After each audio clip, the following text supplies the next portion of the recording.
We are here on our Feature Friday segment with our friend Tony Botello of Tony'sKansasCity.com. If you want to know what's really happening in this town, Tony's is the place to go. Good morning, my man. How are you? Good morning. I'm good, Pete Mondo. Hey, let me start off with this. Lucas Kuntz, Missouri U.S. Senate candidate, shooting a Woke 41 reporter in the arm in Holt, Missouri. Tell me you did not see that coming. No, nobody saw it coming, but I have been well, first of all, listening to your coverage coming over and your coverage throughout the week, Tom had a great line. The Cheney line was fun. Yeah. And then just this morning, I mean, that was great. He deserves credit for that. It was the shot in the arm his campaign needed. That's fantastic. That's fantastic. And he also deserves credit, just like, as the news was breaking, just telling people, hey, I'm not going to shoot reporters. Yeah. That makes me feel better. Could you imagine if that was Hawley, though, who was doing a kind of gun show spectacle with, let's say, Ted Cruz instead of Adam Kinzinger, and they end up accidentally shooting a reporter? Could you imagine the Kansas City Star wall-to-wall coverage over this? No, and, they had a Democratic rally that evening on the plaza, and nobody says a word. And Kander, who is notoriously anti-gun. He's probably, he's Kansas City's favorite Democrat. He's the Democratic Patrick Mahomes. He's a Claire McCaskill wannabe is all he is. I mean, my goodness, talk about old news. True. But, he comes out in support of stuff like PLACA and really just anti-gun and just quiet. Everybody's just quiet. It's already going to be out of the news. I liked your quote from Newsweek. Yeah. Just, everybody's downplaying this like, oh, man, what a hero. He bandaged this guy up. And it's just really weird to watch the narrative. The Kander thing is fascinating. He posted on X a couple of days ago in response to Hawley. He says, dude, are you serious right now? And he's referring to the picture of Kuntz, like, helping out the reporter who he just blasted his elbow off. It looks like that's a picture of a Marine treating a gunshot wound. Politics has caused you to lose the plot entirely. Does Jason Kander want to look in the mirror for a second? Politics has caused Josh Hawley to lose the plot entirely. What you're just talking about caused Jason Kander to lose the plot entirely when it comes to his entire deal on guns and gun control and gun this and gun that, and now he's excusing the whole thing. As a member of the media, we kind of watch these things, and for years we've made fun of Republican politicians when they bring out blow torches. Yeah, and that's so dumb. It's just ridiculous. Yes, you're right. Yeah, and even, it's crossed over. Even moderate Republicans. Vicky Hartzler had my favorite ad on this. She's, ragging on everybody, all her Senate contenders with guns and blow torches. She's like, let me bring out my chainsaw. And it was fun. So even like Republicans kind of like grin and smile and like, yeah, this is a deal. But then you have Democrats do it, and you raise this point, is who does this speak to? Mm-hmm. I mean, who's like, oh, man, he's good with the gun. I want to vote for him. What Democrat? And just really disappointed in the Kansas City Democrats and Missouri Democrats that nobody pipes up. Kansas City spends millions every year on anti-violence, anti-gun stuff. Our mayor's very devoutly anti-gun person. I think it's fair to say that, and not a peep from anybody. Yeah, they just completely shut their traps. But, man, if Hawley had shot a reporter, my goodness, the coverage would have been insane in local media. All right, speaking of things that got missed by local media this week, you led the way on this. You broke the story, and I admit I missed it just with everything going on with 11 days to go until this election. Kansas City Parks Board. Someone got kicked off of there by the mayor this week because of a potential future Royals location at Washington Square Park. So tell me the story. You broke it earlier in the week. What happened? Well, it happened a week before. KMBC did interview him, and very surprisingly, last week, Tom Grant's Parks Board member said, no, we're not going to do Washington Square Park. That's publicly, and for all the reasons that people said, it's public land. It's the only real green space downtown, trees and everything. There's monuments on there. Like, no, we're not going to do that. And the idea that he refuted the idea that the Business Journal had put forward that, maybe they could just give away the land without a public vote, and all it would take is a vote of the Parks Board. Tom Grant said no. Monday night, I wish it was my investigative skill. It was an email, just an email sent my way, And somebody said, hey, you need to know this, and this needs to be out there. Sent it to me and had a really, really detailed, just an insider, and I know and trust the insider. And they just laid out like all the reasons that Tom Gorence was right and how he was being forced out. And Tuesday morning at the Parks Board meeting, they introduce a new member. And Mayor Q is not on the record. People have asked him. Fox 4 did do follow-up yesterday. Biz Journal did as well. Trying to do follow-up, say, hey, why is he gone? What's happening? Mr. Gorence isn't commenting, and neither is the mayor. So this guy, Tom Gorence, who last week comes out and says basically Washington Square Park is not a fit for the Royals, is now off the Parks Board, and you're saying that was driven by Mayor Lucas. And earlier today in Fox's follow-up reporting, another former Parks Board member comes up and says, yeah, it's the Washington Square Park deal. And now, as people who are watching this deal, we have to think that it's serious when people start getting fired over it. So can that happen? Can you just get kicked off the Parks Board willy-nilly like that? Yeah, they are appointees. They serve at the mayor's pleasure. In fact, Mayor Sly championed this of making him sign, hey, if I want you gone, you're gone. And they have to sign something like that before they take the appointment. Really? So it is at the mayor's pleasure. He is within his rights to do it, but it's not a good look. Yeah, so he kicks a guy off the board days after he says the Royals should not be at Washington Square Park. That's right. Wow.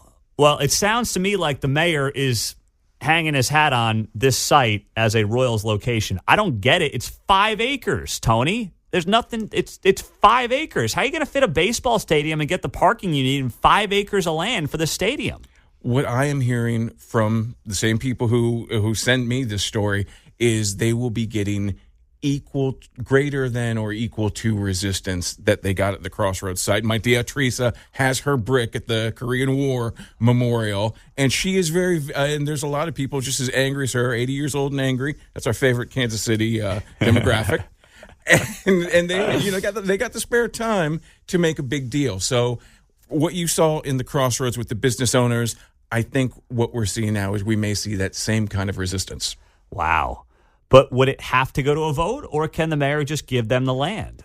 At the very least, it has to go to a Parks Board vote. But the interpretation, and it's the way you read the charter, and Mayor Q is famous for challenging some of these precedents that we have in Kansas City in the way that our legislation is set up. So it could go to court, but at the very least, you have to have a Parks Board vote if you want that land, and there's a contingent that says, no, you have to have a public vote if you're going to give it away. And then either way, if you want public money, you'll have to go to a vote, at least if it's county money. They might move things around citywide or use state money, but, okay. All right, Tony Botello is here on KCMO. We're going to take a quick break, come back with him from Tony'sKansasCity.com, talk about everything happening in Kansas City as well. We've got much more to get to coming up next on 95.7 FM KCMO. We are here with Tony Botello of Tony's Kansas City, and I just got a text from somebody in the know here. I'll just share this with you and the audience, that if they want to give away Washington Square Park, the Parks Board does have to go to, and the city does have to go to a vote. But they can lease the land without a vote of the public. And this is somebody I trust in the know who just sent me that text. My mayor loves lawsuits. Well, he does. That's true. That's very true. Okay, Tony. WNBA coming to Kansas City. You in, you out? You know what? I'm in because I like below the rim because it speaks to my experience. but it might be nice. Does it draw a crowd? We were talking about the Current. The Current's great. I like their colors. Like, of all the teams in Kansas City, best get merch. Here's the problem for the Current. You like teal? Yeah. No, the teal with the red, the orange. Come on. No one looks good in teal. You know what? When you want to be flashy. No one looks good in teal. If I showed up in teal, my wife would rip my shirt off. That would be nice, but she would then burn it or something like that. If I showed up in a teal shirt. Here's the thing. The Current, I like them as an addition to Kansas City, but I didn't take my daughters to a game this year just because of what I heard around the parking nightmares.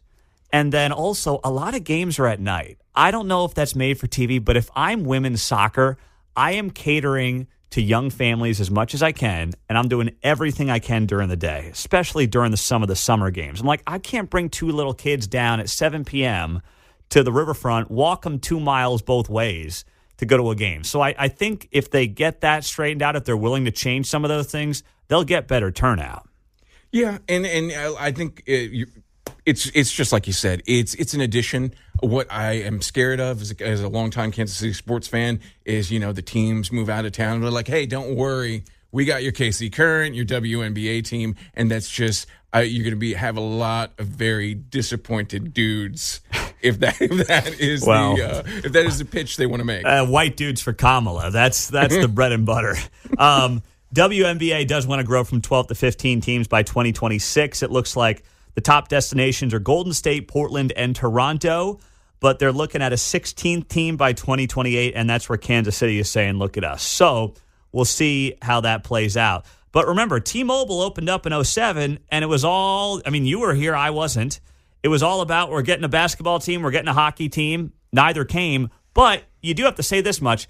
Kansas City, for a venue like this, does more concerts than anybody because they don't have to deal with pro sports. So I think T-Mobile has certainly maximized its value even without a pro sports franchise. Honestly, I think they might even work better in some place like Municipal and in a smaller venue. Or maybe even, it doesn't have to be. It'd be nice for it to be Kansas City, Missouri, but this might be an opportunity for JoCo to step up. I think the team would do really well in a smaller stadium with a bunch of families, suburban families around, and that might be on the table as well, since we're really just talking kind of everybody's just spitballing ideas. Yes, that's all it is, and there's nothing imminent on this front right now at all. So what else was on your list? I know you had a couple things what menthol cigarettes? They're trying to take my cools. Yeah, what's that all?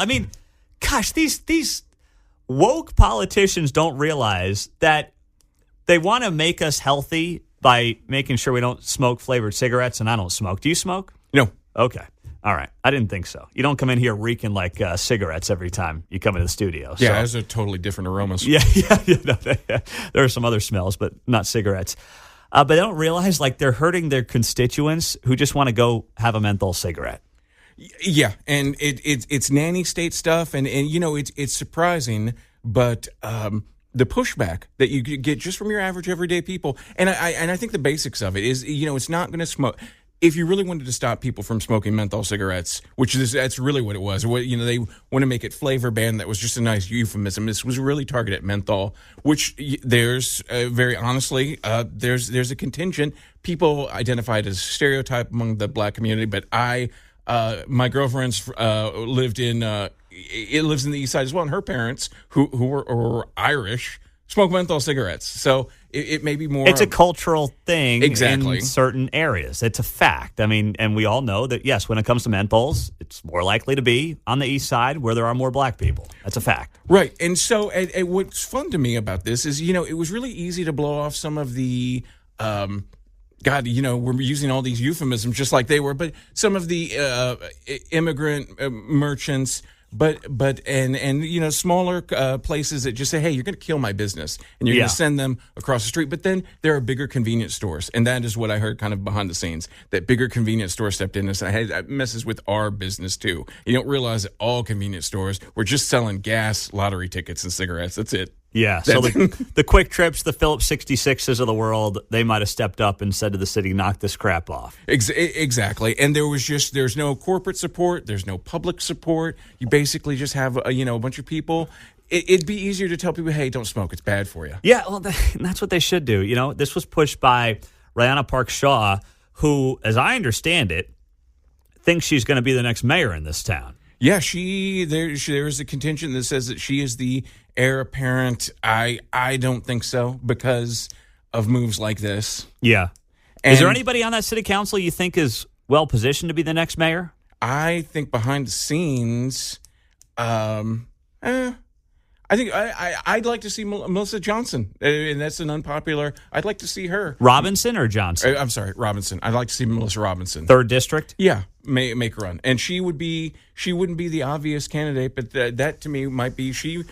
She seems to me to be somebody. She helped out on Truman Road on the bike lanes there. She seems to me to be somebody who is more in touch with has a better chance, because in Kansas City the problem is everybody is in their own little neighborhood, and she seems to be somebody more willing to step outside of their bubble, which is what you have to do in Kansas City. Well, I agree, and I've met her, and she's very pleasant, very nice, but she's kind of like that reparations deal. Yeah. I mean, that's not going to fly. You're going to run for mayor on a platform of reparations? No, she's not going to be able to use that platform. No, that's no way that's happening. Okay, so Quentin Lucas, we had him on yesterday, and I heard a guy who was just in Wisconsin, in a swing state, on behalf of Kamala Harris, and he used anecdotal examples of how he got chewed out by an older black woman about immigration. And I heard a guy who was very deferential to Donald Trump, who almost sounded like a guy who's been on the ground in a swing state who doesn't feel like it's going his way or his preferred way with Kamala Harris. If Donald Trump wins, I don't see what Quentin Lucas's political future is, because there's always been this idea that he's going to make a jump to D.C. at some point, ideally via appointment by Joe Biden or maybe now Kamala Harris. That ain't happening with Trump. So what is his political future if Trump wins? It's not in Kansas City. Yeah. Yeah, and so basically... But is there a political future, or is it like lobbyist, lawyer kind of combo deal? Like, can he get elected? What could he get elected to or appointed to, especially if Trump's in the White House? Well, and the mayor of Kansas City for the past, since Cleaver, has always tried to make these jumps, and it's never worked. Kay Barnes tried to run for Congress. Sly had ambitions. It just never worked out for anybody. So, no, I think you're seeing him still maybe doing a consulting firm. The skinny on it, the behind the scenes that I get, I'm kind of stumped, so I have to tell you, is what I've heard is that he plays Kingmaker, and Melissa Johnson is one of his, he has mentored her and kind of endorsed her campaign. And Jackson County prosecutor. That's right. And there's other people in the works. So behind the scenes, what I've heard is that Quentin Lucas spends a few more years as Kansas City Metro Kingmaker. And, that's a pretty tough biz, because you also have unions and other interests trying to do the exact same thing, who have way more experience, way more money, and way more public esteem. Yeah, and I don't think, and I say this with respect, but I think his ego is as such where he would want to get back into the mix. Mm-hmm. I don't think being Kingmaker behind the scenes will scratch that itch nearly as much as running for something, because he views himself as he calls himself, the Aldi brand Obama, a great retail politician. So he's going to want to get himself back out there in some capacity. See, he could have been a statewide candidate, but 2020 sank him. His handling of the George Floyd protests, and even though he is more moderate on some things than other people, I will give him that. But you cannot run away from the summer of love and the handling on COVID. Yeah, no, that's true. And I really think in Missouri, what I think would prevent him is just, I would say it's anti-police, and I would say a lot of his stances have been straight up defund the police, and you're not going to run successfully as a statewide candidate being that way, because Missouri is very, very, very, just all around, even on the Democratic side, very loyal to first responders and law enforcement. If he stayed as the guy he was when he ran in 19, he could have pulled off potentially a statewide deal. Right. But it is what it is. Right now, it's water under the bridge. Tony, you're the man. Thank you for being here. Thank you. By the way, do you think I could pull off a politics in a pint in a heavily Latino part of Kansas City? More so. Serve Coronas, and you could have anybody there, and they'd show up. Not exactly a ringing endorsement, but I'll take it. Thank you, Tony.